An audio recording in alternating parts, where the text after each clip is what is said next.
cette équipe-là, avec les éléments en place, avec un Boyan reposé, avec un Wanyama reposé, avec des rôles très, très spécifiques, cette équipe-là, ce n'est pas une équipe de 10e position. Là. C'est une équipe beaucoup plus intéressante.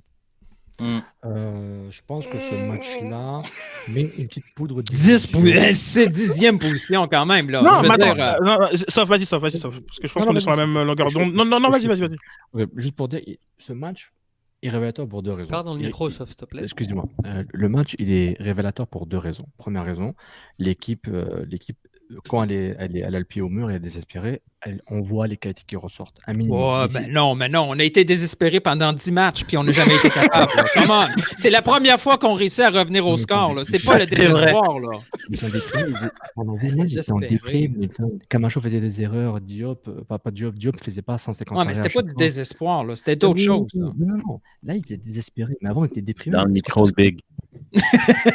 Non, excusez-moi. Yalla. Donc, ce que je dis, c'est que Nilton, arrêtez de faire semblant, s'il vous plaît. L'impact, à chaque fois qu'un joueur faisait une erreur individuelle, ça a tué le collectif. On le voyait, le match était fini. C'était un but direct, ça, c'est pas faux.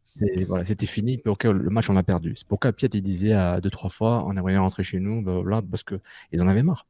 Ils en avaient marre. Et le match, auparavant, on pensait que la saison était finie, tellement que tout le monde était déprimé.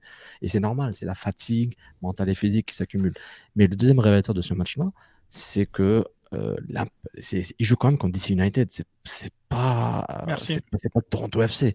Donc, à la limite, on sait. Il y a d'autres équipes avant le Toronto FC, les gars, vous savez. Mais on est à Montréal, il n'y a que le Toronto. Mais non, mais c'est pour reach Toronto, il faut en gagner quelques-uns avant. Tu penses New England, ils sont moins bons que l'Impact? Non. Mais comme tu dirais, sur un match dans la série, tu peux les faire mal. Mais sur ce match-là contre DC, tu as l'adversaire.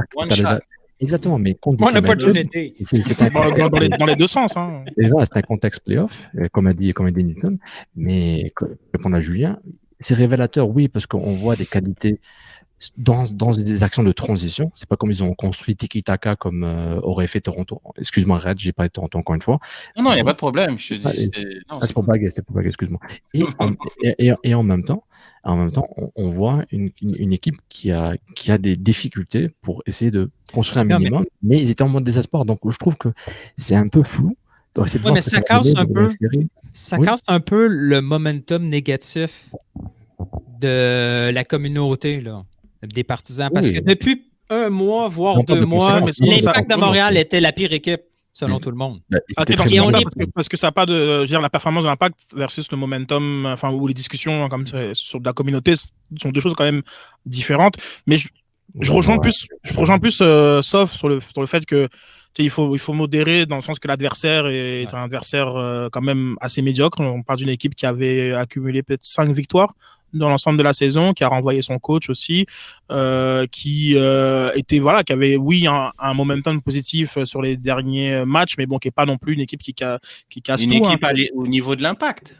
Oui, c'est ce qu'on dit. Et l'Impact a gagné. Non, mais c'est pas une équipe non plus qui est bien pire que l'Impact. Moi, c'est plus dans ce sens-là. Puis c'est le scénario du match. C'est pour la question de Julien. Julien a dit, est-ce que c'est illusoire ou c'est quelque chose qu'on doit s'attendre qui va après justement, ça dépend ce qu'on en fait. Puis genre, comme si on en fait de ça, je veux dire, le fameux en série peut tout se passer. En série, l'Impact va jouer que contre des équipes qui sont meilleures qu'elle. Je veux dire, à moins de tomber sur Inter Miami en finale de l'Est. Donc aussi, est-ce que c'est c'est dans la nature de l'Impact de Montréal, etc. Donc ça, on aura le temps d'en parler. Mais donc oui, je pense que il y a illusion si on va dans des grandes conclusions, mais c'est révélateur de choses pour moi plus intéressantes sur le narratif dont Sofiane a parlé.